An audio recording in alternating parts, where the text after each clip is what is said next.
বাঙালি খানায় সবাইকে স্বাগত জানাই। ছোটবেলায় মা ঠাকুমাকে দেখতাম পান্নার ছিন্নি তৈরি করতে, তাই এবছর আমি নিজেই তৈরি করেছি।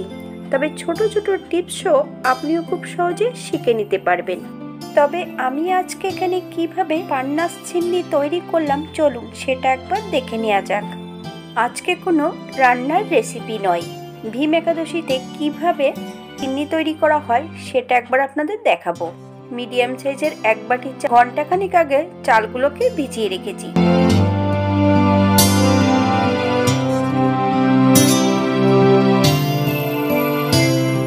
বেশ ভালো করে ধুয়ে জল ঝরিয়ে নিতে হবে।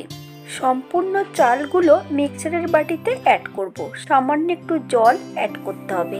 এমন একটা মিহি পেস্ট বানিয়ে নিতে হবে। যাদের হাতে সময় থাকবে তারা চালের গুঁড়োটা তৈরি করে নেবেন।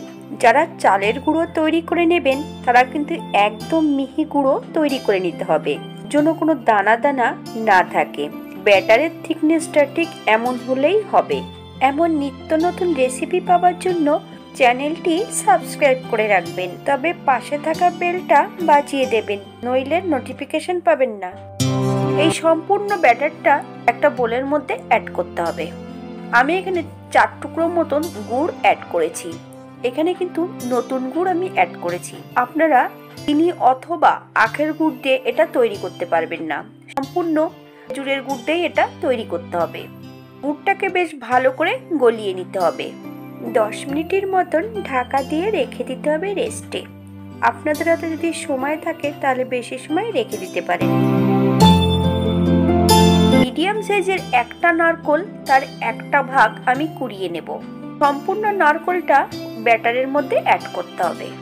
নারকোলটা কিন্তু একদম মিহি করে কুড়িয়ে নেওয়ার কোনো প্রয়োজন নেই, একটু মোটা মোটা করে কুড়িয়ে নিতে হবে। নারকোলটা কিন্তু বেশি শক্ত হলে হবে না, নরম নারকোল লাগবে এই চিনিটা তৈরি করার জন্য। নারকোলের যে জলটা ছিল সম্পূর্ণ জলটা আমি এই চিনির মধ্যে অ্যাড করে দেব। যদি এর মধ্যে কোনো গোটা গোটা থাকে গুড়ের অংশ তাহলে হাত দিয়ে বেশ ভালো করে মেখে নিতে হবে। আমি এই পর্যায়ে হাতা দিয়ে বেশ ভালো করে গুলিয়ে নেব। এই একাদশী ছিন্নি খাবার জন্য কোনো ধর্মের প্রয়োজন নেই, একাদশীটা আমরা সবাই করতে পারি।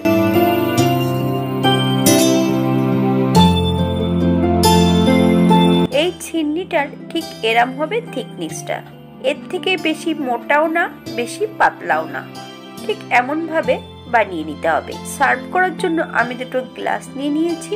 গ্লাসের মধ্যে আমি চিনিগুলো অ্যাড করেছি। সাজানোর জন্য উপরে একটু করে নারকোল কোড়া অ্যাড করেছি। আপনারা এটা পছন্দ করলে পরিমাণে বাড়িয়ে দিতে পারেন। এটা কিন্তু খেতে ভারী সুস্বাদু। আপনারা কিন্তু একবার একই পদ্ধতিতে বানিয়ে নেবেন। সবাই সুস্থ থাকবেন। অন্যদিন একটা নতুন ভিডিও নিয়ে আপনাদের সামনে আবার আমি হাজির হব। ভিডিওটি দেখার জন্য ধন্যবাদ।